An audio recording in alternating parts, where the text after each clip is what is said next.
ఇది జీవో 2022లో అంటే YSR CP government లో ఉండేటప్పుడు ఈ జియో ఇష్యూ చేశారు. అయితే విషయం ఏమైందంటే కరెక్ట్ గా 15 days బ్యాక్ 20 days బ్యాక్ మాకు అన్ని కలిపి ఒకే పోర్టల్లో అంటే సింగిల్ విండో విధానం తీసుకొచ్చి ఆ సింగిల్ విండో విధానంలోని ఇప్పుడు మన electrical department permission, R&B permission, panchayat municipality permission, police permission, electricity permission, ఈ 5 పర్మిషన్స్ డెఫినెట్ గా మనకి వినాయక మండపం పెట్టాలంటే ఉండాలి. ఇంతకు ముందు ఏం చేసేవారంటే ఒక్కొక్కరు ఒక్కొక్క దగ్గరికి వెళ్లి పర్మిషన్ తీసుకునేవారు. మేము అలా కాకుండా ఒక జాయింట్ ఇన్స్పెక్షన్ పెట్టి ఒక జాయింట్ సింగిల్ విండో విధానం పెట్టాం. అయితే ఆ రోజు ఏం చేశారంటే ఇదే జీవోని నాకు డిపార్ట్మెంట్ వాళ్ళు తీసుకొచ్చి ఇచ్చారు.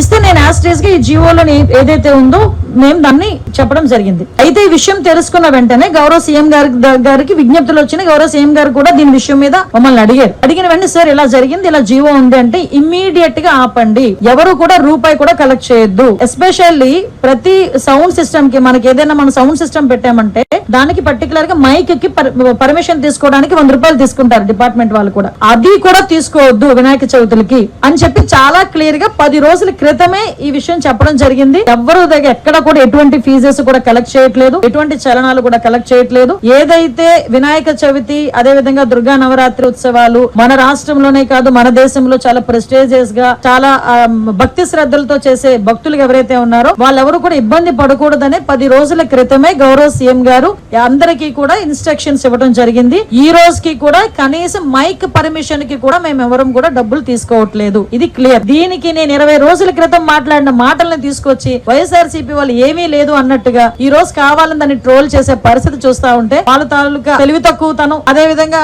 వాళ్ళు బురద జల్లే కార్యక్రమాల్లో వాళ్ళకి టైము, సిచ్యువేషన్ అలాంటివి ఏం అవసరం లేదన్న సంగతి కూడా చాలా క్లియర్ గా అర్థమవుతుంది. ఇది క్లియర్ గా ప్రజలందరికీ కూడా అర్థం కావాలి కాబట్టి చెప్తున్నా. ఇది ఆల్రెడీ 2022లో ఇచ్చిన జీవో. ఆ రోజు ఆ జీవోని కూడా పక్కన పెట్టి ఎట్టి పరిస్థితుల్లో ఎవరికి కూడా అది కలెక్ట్ చేయొద్దు అని చెప్పారు. ఎవరు కూడా అక్కడ కలెక్ట్ చేయట్లేదు. ప్రతి ఒక్క చోట కూడా వినాయక ఉత్సవాలు అంగరంగ వైభవంగా జరుగుతున్నాయి. ప్రజలు ఎవరు కూడా ఇబ్బంది పడట్లేదు.